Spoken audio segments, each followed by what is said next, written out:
going today, I'm going to show you guys how you can buy crypto on Bybit using PayPal, and this is actually very simple.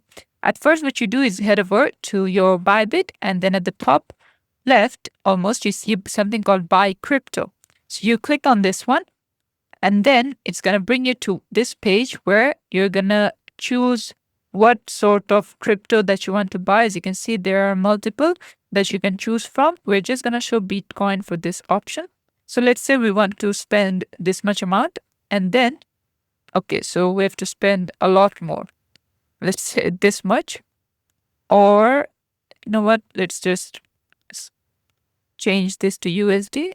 Hopefully that, okay, so 200.